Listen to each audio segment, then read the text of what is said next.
हिमाचल प्रदेश में सरकार द्वारा टैक्सियों में कूड़ादान अनिवार्य करने के फैसले को लेकर टैक्सी चालकों में भारी रोष है। टैक्सी यूनियन के सदस्यों ने कहा कि ये निर्णय बिना किसी सलाह मशवरे और जमीनी हकीकत को समझे बिना लिए गया है। चालकों ने चिंता जताई कि यदि टैक्सी में कूड़ादान नहीं रखा गया तो उन पर भारी जुर्माना लगाया जाएगा, जो सरासर अन्याय है।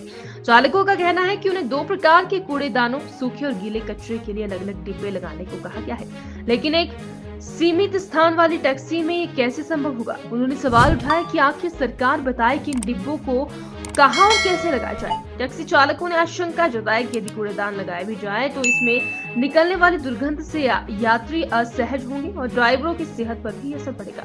उन्होंने कहा कि वो स्वच्छता के खिलाफ नहीं है, लेकिन इस फैसले को लागू करने से पहले सरकार को उनके साथ बातचीत जरूर करनी चाहिए थी। टैक्सी यूनियन ने सरकार से अपील की कि इस निर्णय पर पुनर्विचार किया जाए। टैक्सी चालकों की व्यावहारिक समस्याओं को ध्यान में रखकर ही कोई कदम उठाया जाए। टैक्सी चालक फिलहाल इस फरमान से परेशान और चिंतित नजर आ रहे हैं। देखिए, सरकार ने जो ये कानून पास किया है, ना इन्होंने कमर्शियल व्हीकल वालों से पूछा कि डस्टबिन लगाएं तो लगाएं कहाँ। आप ये बताइए, छोटी सी गाड़ी है, 3 बंदे पीछे बैठते हैं, एक आगे बैठता है, उसमें जगह कहाँ पर है।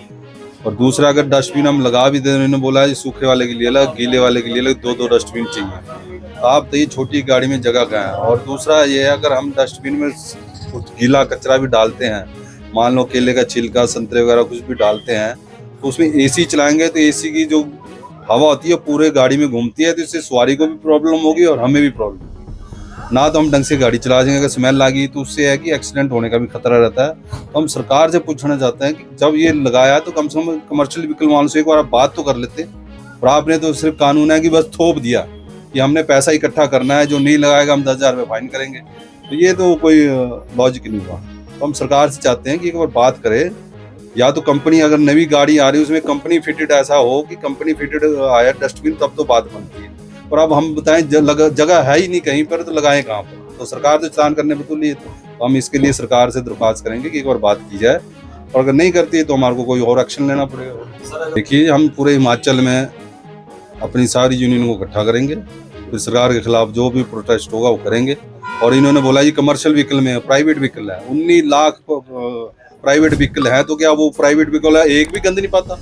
हम तो 70-80 हज़ार में से, तो मतलब टैक्सी वाले ज्यादा गंद पाते हैं, प्राइवेट व्हीकल कोई गंद नहीं पाता, वो तो दूध के धुले हुए लग रहा है। तो सरकार को सोचना पड़ेगा कि किस हिसाब से आपने ये कानून पास किया। हम भी चाहते हैं कि हिमाचल जो प्रदेश है साफ सुथरा रहे, कि कोई गंद ना पाए, पर आप किस को रोकेंगे आप। अब सवारी, अगर हम आगे गाड़ी चला रहे हैं, सवारी पीछे से खा के पीछे से फेंक देती, तो हम पीछे देखेंगे या आगे देखेंगे, तो इसमें एक्सीडेंट होने का खतरा रहता है। तो हम चाहते हैं ठीक है साफ सुथरा हो, पर उसके लिए एक प्रॉपर जगह भी तो होनी चाहिए ना। आप हमें बताइए हम लगाए कहाँ, हम लगाने को तैयार हैं, हम मना नहीं करेंगे, हम नहीं लगाएंगे, पर एक प्रॉपर जगह तो है नहीं इसमें।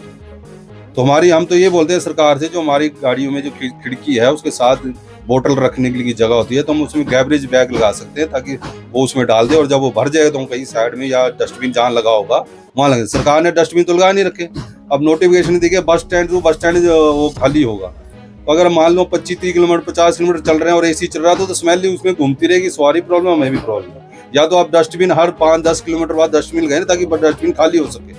अब सरकार अपनी तरफ से कुछ नहीं कर रही है, सिर्फ थोप दिया है कानून कि हाँ जी टैक्सी वाले जो करेंगे।